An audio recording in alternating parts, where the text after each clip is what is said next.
الدین الخالص. الحمد لله نحمده ونستعينه ونستغفره ونؤمن به ونتوكل عليه ونعوذ بالله من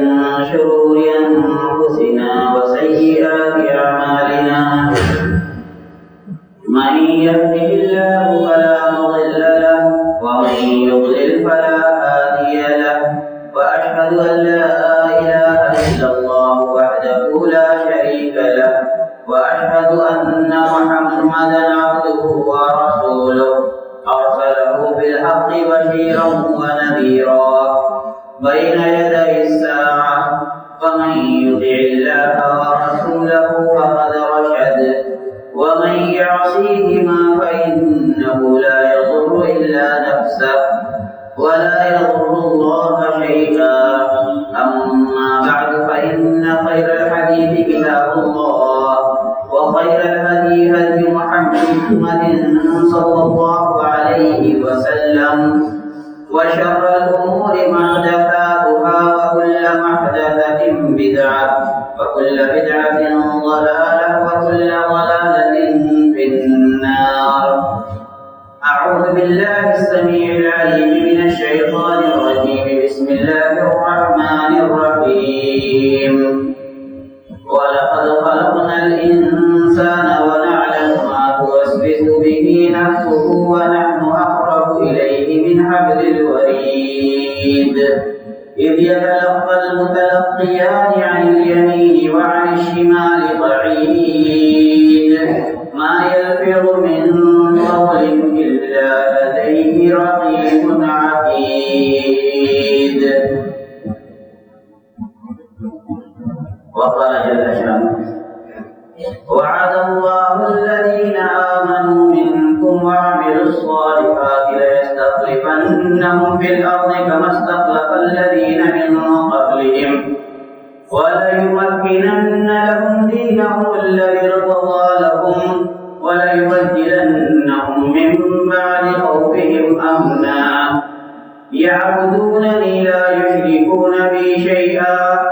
ومن كفر بعد ذلك فأولئك هم الفاسقون. وقال صلى الله عليه وسلم بدأ الإسلام غريبا وسيعود غريبا كما بدأ وطوبى للغرباء. محترم علماء کرام، اسلامی بزرگوں، نوجوان ساتھیوں، عزیز بچوں، دینی ماں اور بہنوں، حاضرین جمعہ، آج کے اس ماحول میں جب مصائب و آلام، آزمائش و محن تمام جانب سے مسلمانوں پر انڈیلے جا رہے ہیں، تو کیا اس پرآشوب دور میں حوصلہ شکن ہو کر بیٹھ جانے اور اللہ رب العزت والجلال کی بے پایاں قدرت سے مایوس ہو جانے کا موقع ہے، یا قرآن ہمیں دعوت تدبر دیتا ہے کہ فلا يتدبرون القرآن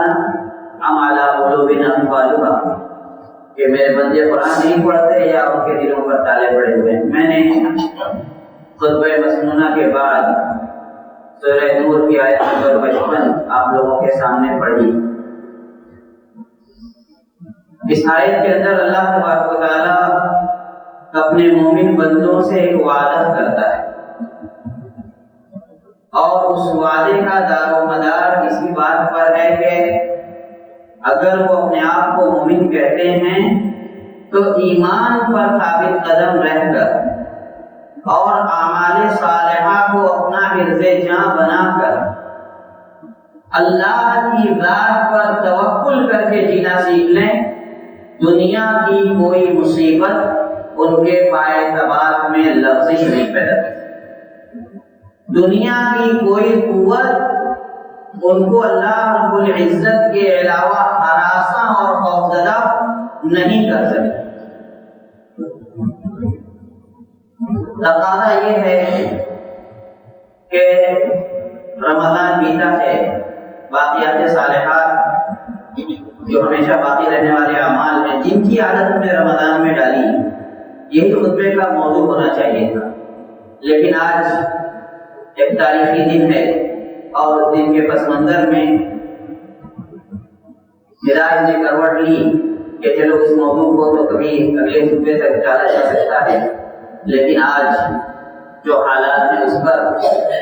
3 احادیث کی روشنی میں مختصر کچھ بات کرنی ہے۔ اللہ تبارک تعالیٰ اس آیت کے اندر ارشاد فرماتا ہے کہ اللہ تبارک تعالیٰ نے وعدہ کیا ہے جن لوگوں نے ایمان اور عمل صالح کو اپنایا کہ زمین کی خلافت انہی کے ذمہ رہے گی، ہم ان کو زمین کا خلیفہ اور حاکم بنا کر کے رکھیں گے، جیسے اس سے پہلے بھی لوگوں کو ہم نے زمین کا خلیفہ اور حاکم بنا کر کے رکھا ہے، اور ان کے دین پر ان کو پوری قدرت عطا کریں گے۔ وَلَيُمَكِّنَنَّ لَهُمْ دِينَهُمُ الَّذِي ارْتَضَىٰ لَهُمْ، اور ان کے اس دین کو ان کے لیے پوری تمکنت اور قوت کے ساتھ ان کے عمل کے لائق بنا دے گا جو اللہ تبارک تعالیٰ نے ان کے لیے پسند کیا ہے۔ وَلَيُبَدِّلَنَّ لَهُم مِّن بَعْدِ خَوْفِهِمْ أَمْنًا، اور ان کے خوف کے بعد ان کو امن و چین، سکون و راحت کی زندگی نصیب فرمائے گا۔ شرط کیا ہے؟ یعبدوننی، وہ لوگ بس میری عبادت کریں گے، لا یشرکون بی شیئا۔ دار و مدار ایک بات پر ہے، اپنے آپ کو اللہ کا بندہ کہتے ہیں تو اللہ کا بندہ بن جائیں، اور اللہ تبارک تعالیٰ ان سارے وعدوں کو پورا کرنے کا ہم سے عہد کرتا ہے۔ وَمَنْ كَفَرَ بَعْدَ ذَلِكَ فَأُولَٰئِكَ هُمُ الْفَاسِقُونَ، اس کے بعد بھی جو ناشکری کرے، اللہ کی نعمتوں کا انکار کرے، اللہ تبارک تعالیٰ فرماتا ہے کہ بدکار کے لیے راہ استقامت سے بھٹکے ہوئے فسق و فجور میں مبتلا یہی لوگ ہیں۔ تو نصرت و حمایت اور کامیابی کا دار و مدار ایمان اور عمل صالح پر رکھا۔ رمضان آیا، آمد کے ہم منتظر تھے، ہم نے اس مہینے میں جو کچھ اللہ نے توفیق دی عبادت کی، اعضاء و جوارح کی ہر طرح کے شبہات اور شہوات سے حفاظت کی، اور امن و چین اور سکون و راحت کے ساتھ وہ مہینہ گزر ہو گیا۔ پوری زندگی اگر اسی شیوے پر رہیں تو اللہ کا یہ وعدہ برحق ہونے میں کوئی شبہ نہیں کہ اسی امن و سکون اور چین و راحت کا ہمیں وہ مستحق اور حقدار قرار دے دے گا جس کا اس نے اس آیت کریمہ کے اندر وعدہ کیا ہے۔ میں نے ایک حدیث مختصر تھی جس کو امام مسلم نے اور دیگر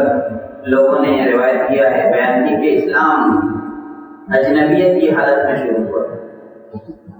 اور عنقریب اسی اجنبیت کی طرف لوٹ جائے گا۔ تو اللہ کے رسول صلی اللہ علیہ وسلم نے بشارت دی کہ بشارت ہے ایسے اجنبیوں کے لیے جو اس زمانے میں اسلام کی اجنبیت کو جئیں گے۔ اس حدیث کی بہت ساری روایات ہیں جس میں اللہ کے رسول صلی اللہ علیہ وسلم سے ان بے چارے لوگوں کے بارے میں پوچھا گیا جو معاشرے میں اجنبی کی کیفیت، غربت کی کیفیت لے کر کے جیے۔ آپ صلی اللہ علیہ وسلم نے فرمایا کہ جو لوگ جب لوگوں کے اندر بگاڑ پیدا ہو جائے تو ان کے اصلاح کی کوشش کریں۔ ایک دوسری روایت میں اللہ کے رسول صلی اللہ علیہ وسلم نے پوچھا کہ فرمایا النزاع من القبائل، ہر قبیلے کے اکا دکا لوگ جو راہ استقامت پر قائم رہیں گے وہی غربا ہیں، اور ان کے لیے جنت کے شجر طوبیٰ کی بشارت ہے، کیونکہ حق پر استقامت اس زمانے میں اتنی مشکل ہو جائے گی کہ حق پر قائم لوگ اکا دکا خال خال ہی نظر آئیں گے۔ تیسری روایت کے اندر اللہ کے رسول صلی اللہ علیہ وسلم فرماتے ہیں ناس قلیل فی اناس کثیر یصلحون ما افسد الناس من سنتی، لوگوں کے استحکام میں مٹھی بھر لوگ جو میری پامال شدہ سنتوں کو جو لوگوں نے بگاڑ دی ہوگی، لوگ احیا کی کوشش کریں گے، زندگی بخشیں گے ان سنتوں کو، تو ان لوگوں کے لیے توبہ ہے، بشارت ہے جنت کے شجر مبارک۔ حضرت خباب بن الارت رضی اللہ تعالیٰ عنہ کا واقعہ آپ لوگ بہت سنتے ہیں، ان کو کس طرح سے عذاب کیا گیا اور کس طرح سے ان کو طرح طرح سے اذیتیں دے کر دین اسلام سے پھیرنے کی کوشش کی گئی۔ حضرت خباب بن الارت رضی اللہ تعالیٰ عنہ کہتے ہیں کہ زمانے جاہلیت میں، اور یہ سابقین اولین میں سے اسلام لانے والوں میں، سب سے پہلے اسلام لانے والوں میں ان کا بھی شمار ہوتا ہے، کیا کہتے ہیں؟ تو میں نے جاہلیت میں لوہار تھا اور انمار بنت سبا الخزاعیہ کا میں غلام تھا، انمار بنت سبا الخزاعیہ کا میں غلام تھا، تقریباً 20 سال میری عمر رہی ہوگی۔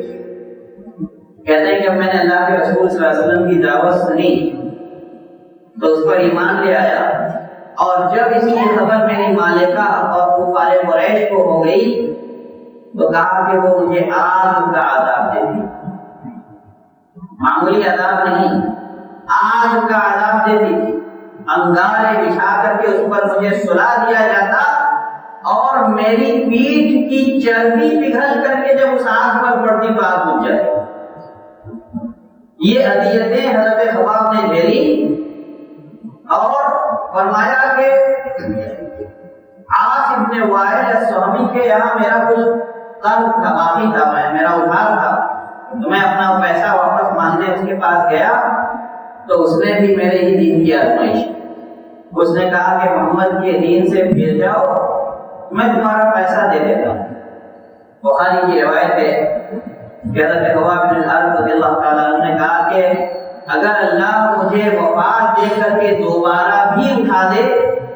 تب ممکن ہے کہ میں تمہاری بات مان لوں۔ حضرت خباب رضی اللہ تعالیٰ عنہ کا کہنے کا مطلب یہ تھا، جیسا کہ آپ ابن حجر رحمۃ اللہ علیہ نے فتح الباری کے اندر لکھا ہے کہ جب دار عمل سے میں دار جزا میں پہنچ جاؤں گا تب بھی مجھ سے یہ امید مت رکھنا کہ اللہ کے رسول صلی اللہ علیہ وسلم کے دین سے میں پھر جاؤں گا، کیونکہ وہ وہاں کفر کا تصور ہی نہیں ہے، وہاں تو صرف اعمال کا بدلہ ہے، عمل تو اسی جہان فانی میں کر کے جانا ہے۔ تو اس نے کہا کہ اچھا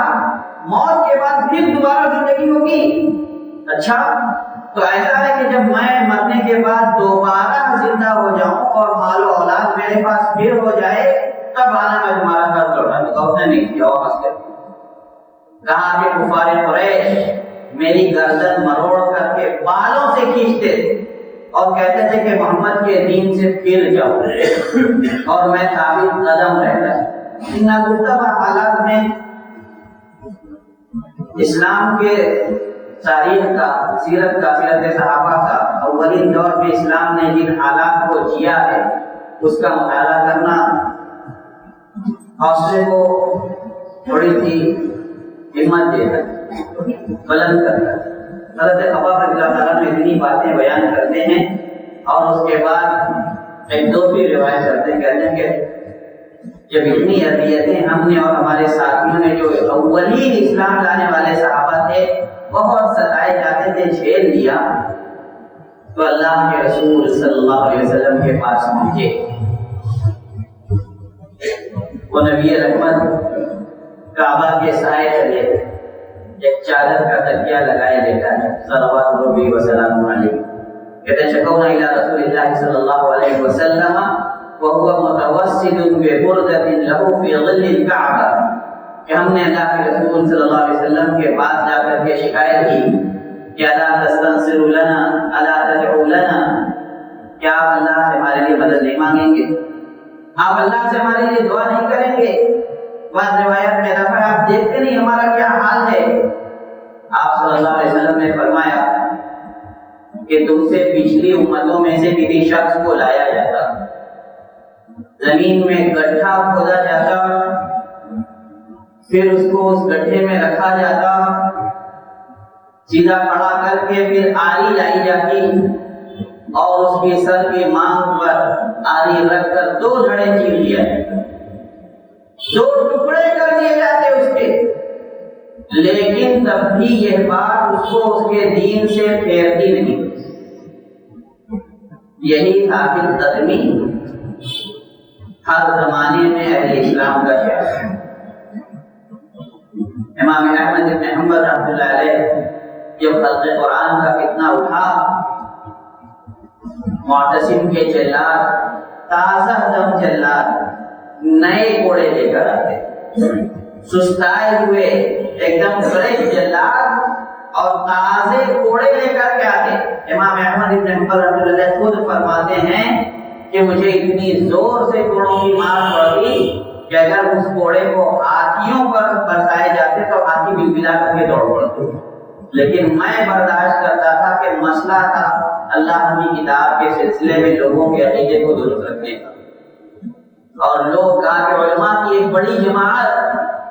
جو خوف سے خاموش تھی میرے پاس آ کر کے کہتے تھے یا امام اے امام آپ ثابت قدم رہیے گا، کیونکہ اگر آپ کے پاس سوات میں لفظ آ گئی تو پھر اس مسئلے کو سلجھانے والا کوئی نہیں بچے۔ حضرت خواجہ رضی اللہ عنہ کہتے ہیں اللہ کے فرمایا کہ آدمی کو لا کر کے اس طرح گڈھا کر کے اس میں کھڑا کر کے آلیوں سے آدھے آدھے دو دھڑا چیر دیا جاتا، اس کے پائے سوات میں لفظ نہ آتی۔ کسی دوسرے کو لوہے کی کنگھیوں سے اس کے ہڈی پر سے گوشت نوچ لیا جاتا، پھر بھی اس کے پائے کباب میں لفظ نہ آتی۔ بخاری کی روایت ہے، اللہ کے رسول صلی اللہ علیہ وسلم فرماتے ہیں واللہ لَيُتِمَّنَّ اللَّهُ هَذَا الْأَمْرَ، اللہ اس دین کے معاملے کو پورا کرے گا، روئے زمین کے چپے چپے پر اسلام کی دعوت پہنچے گی اور پھیلے گی، اور اسلام اس طرح عام ہوگا حتی یسیر الراکب من صنعاء الی حضرموت، کہ کوئی سوار یمن کے شہر صنعاء سے یمن کے دوسرے شہر یا ایک دوسری تعبیر اس کی گئی ہے کہ حضرموت جو شام کی بستی ہے وہاں تک اگر جائے گا، اگر یمن کے اندر بھی دونوں بستیوں کی مسافت اس زمانے کی سواریوں کے حساب سے ناپی جائے تو آپ نظر لکھتے ہیں کہ 5 دن لگتے۔ تو کہا کہ صنعاء سے حضرموت تک کوئی چلنے والا چلے گا اس کو کسی بات کا خوف نہیں ہوگا، اس قدر امن و امان ہوگا۔ وَلَيُبَدِّلَنَّ لَهُم مِّن بَعْدِ خَوْفِهِمْ أَمْنًا، اللہ کا وعدہ ہے خوف کے بعد اللہ تبارک و تعالی امن ضرور نصیب فرمائے گا۔ وہاں بھی اللہ تبارک و تعالی تاکید استعمال کر رہا ہے، اللہ کے رسول صلی اللہ علیہ وسلم یہاں دوہری تاکید سے بات کر رہے ہیں، لَيُتِمَّنَّ اللَّهُ هَذَا الْأَمْرَ، اللہ اس معاملے کو ضرور پورا کرے گا، یہاں تک کہ سوار صنعاء سے حضرموت تک چلے گا، لا يخاف الا اللہ والذئب علی، اللہ کے علاوہ سے کسی کا کوئی خوف نہیں ہوگا، اور اگر خوف ہوگا تو اپنے جانوروں پر، اپنی بکریوں پر،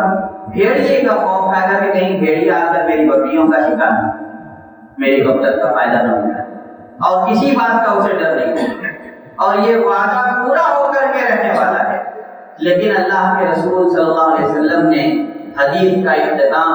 ایک لفظ سے کیا، وَلَٰكِنَّكُمْ تَسْتَعْجِلُونَ، لیکن تم لوگ جلد بازی کرتے اللہ کے فیصلے کے سلسلے میں اور اللہ کے وعدے کے سلسلے میں جلد بازی سے کام لیتے، موقع جلد بازی کا نہیں۔ اللہ کے رسول صلی اللہ علیہ وسلم نے اپنے صحابہ کو اسی صبر و ثبات کی تعلیم دی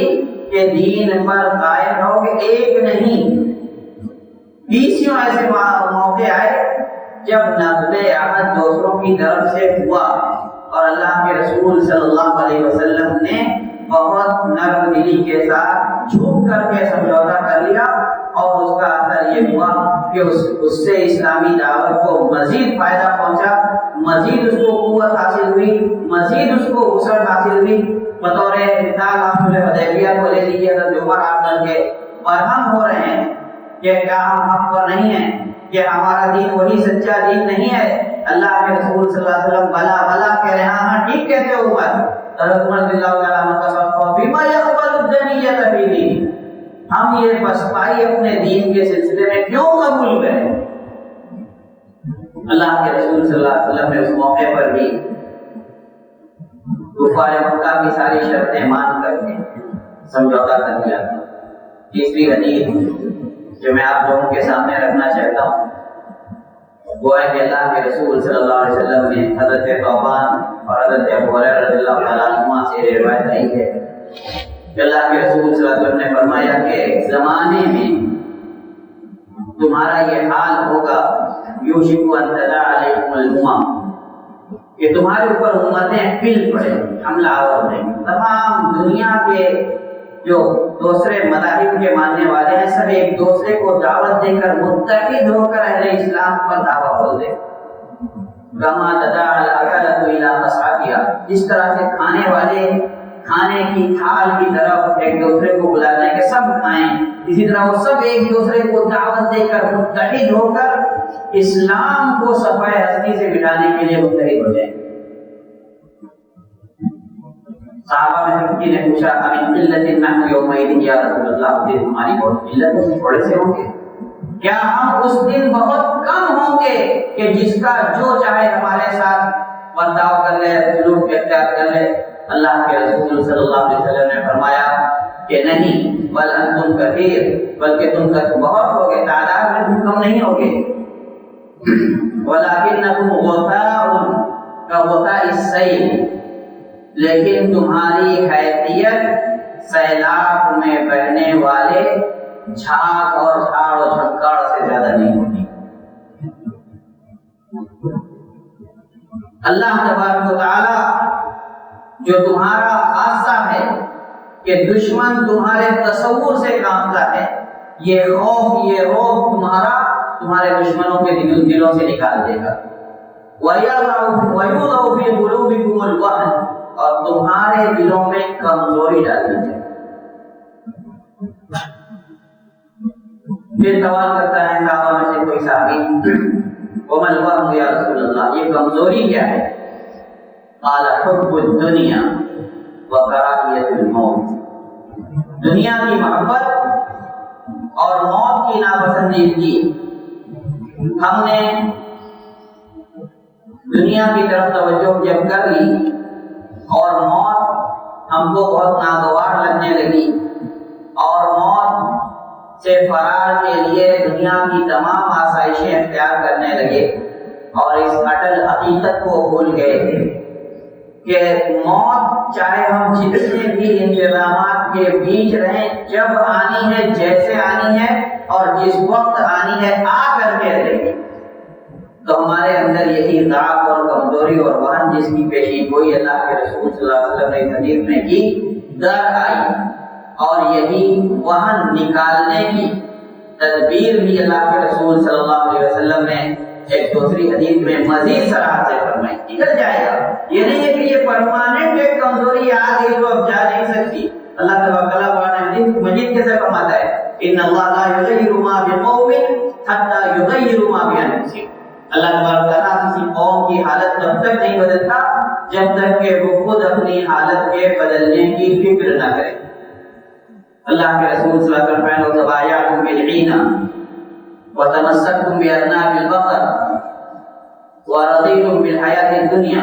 وترکتم الجہاد فی سبیل اللہ لسلط اللہ علیکم ذلا لا یرفعہ حتی ترجعوا الی دینکم یا حتی تراجعوا دینکم، کہ اگر تم لوگ بیعینہ کرنے لگے اور گائے کی پونچھیں پکڑ کر کے چلنے لگے، دنیاوی کاروبار اور مصروفیات میں مشغول ہو گئے۔ بیعینہ کیا ہے؟ آدمی کسی سے کوئی سامان ادھار پہلے بیچ دے اور پھر طے شدہ قیمت سے کم قیمت پر نقد اسی سامان کو اس سے خرید لے۔ اب اس کے دل میں کیا بچا؟ جو قیمت کا فرق ہے متعینہ مدت پوری ہو جانے کے بعد وہ لوٹانا، جبکہ چیز آپ نے بیچی نہیں دی اور واپس لے لی۔ تو یہ چھل کپٹ جو ہے جب یہ کرنے لگو اور دنیاوی تمہارا مقصد ہو کے رہ جائے، گائےوں کی پونچھیں پکڑ کر کے چلنے لگو، دنیاوی مویشیاں پالنا اور کاروبار کو فروغ دینے میں لگ جاؤ اور دنیاوی زندگی سے خوش اور مست ہو جاؤ، اللہ کے راستے میں جہاد چھوڑ دو، نفس سے، مال سے، زبان سے، قلم سے، تو اللہ تبارک تعالیٰ کیا فرمائے گا؟ اللہ تبارک تعالیٰ ایسی ذلت تم پر مسلط کر دے گا کب تک نہیں ہٹے گی؟ جب تک کہ دین کی طرف رجوع نہیں۔ ضرورت اس بات کی ہے کہ جو دین ہماری دنیاوی اور اخروی کامیابی کا ضامن ہے، ہم اس دین پر سال کے 12 مہینے ثابت قدم رہیں۔ اسلام میں رمضان والا علمانہ نہیں ہے کہ ایک مہینے ہم نے اللہ کی عبادت کر لی اور خوب ریاضت کر لی، رمضان رخصت ہوا تو ہمارا بھی رخ مسجد کے علاوہ کسی اور طرف ہو گیا، بلکہ ثابت قدمی، مداومت، اعمال پر قائم رہنا، اور بھلے ہی وہ اعمال بڑے تھوڑے ہوں لیکن ان پر ہمیشگی کے ساتھ قائم رہنا، یہ ایک مومن کی شان ہے۔ اللہ کے رسول صلی اللہ علیہ وسلم نے فرمایا کہ یہی عمل اللہ تبارک تعالیٰ کو سب سے زیادہ محبوب ہے۔ تو عمل کے اصلاح کی، اللہ پر توکل کی اور حوصلہ قائم رکھنے، حوصلہ شکنی سے بچنے کی ضرورت ہے، حوصلہ پست کرنے سے بچنے کی ضرورت ہے۔ یہ نامساعد حالات اہل اسلام پر آتے اور جاتے رہتے اور یہ ہمارے ہی بدعمالیوں کا ثمرہ ہوتے ہیں۔ اعمال کی اصلاح کیجیے، اللہ پہ توکل اور بھروسہ کیجیے، اللہ سے اپنا رشتہ مضبوط کیجیے، پھر اس کی نصرت و حمایت کی امید کیجیے۔ اللہ تبارک تعالیٰ میں اس کی توفیق دے، جب تک اس جہان فانی میں زندہ رکھے، ایمان اور اسلام پر قائم و دائم رکھے، اور جب یہاں سے جانے کا وقت آئے تو کلمہ اخلاص پر ہمارا خاتمہ ہو۔ اقول قولی ھذا واستغفر اللہ لی ولکم ولسائر المسلمین من کل ذنب فاستغفروه انه هو الغفور الرحیم۔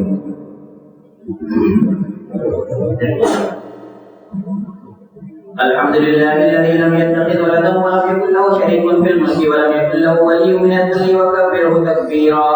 واشهد ان لا اله الا الله وحده لا شريك له، واشهد ان محمدا عبده ورسوله،